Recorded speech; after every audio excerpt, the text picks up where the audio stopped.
បត់ចំរៀងនេះខ្ញុំជាងចេញពីទឹកស្មោះថ្លែងពីកូនប្រុសដែលធ្លាប់ធ្វើឲ្យម៉ែយំដើរលេងផ្ទះជាមនុស្សរត់រើសង្គមធ្វើឲ្យអ្នកម៉ែបារម្ភព្រោះតែកូនប្រុសម្នាក់នេះមានស្រីល្បែងថាមានមកភ្លេចអ្នកមានគុណមានខ្លាំងហ៊ានរួចឆក់ផ្លន់យកលុយចេញចាំមិត្តភក្តិ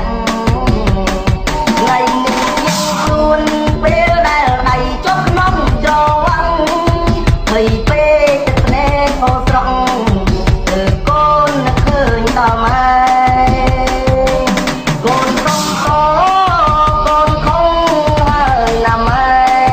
កូនប្រុសនេះមិនល្អទេអាកាត់តែញូតាម៉ាថ្ងៃនេះជួបហើយអំពើដែលកូនបានសាងសន្យាថានឹងតែខ្លួនថ្ងៃដែលកូនចេញពីគុកនេះគឺរឿងពិតសូមមិត្តកុំធ្វើតាមឡើយដូចខ្ញុំលទ្ធផលចុងក្រោយ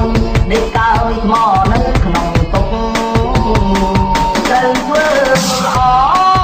ដាប់បងក៏ម្ដាយឪពុកជីវិតរមមានក្តីសុខអនាគតល្អរុងរឿង Mr. M on the mix.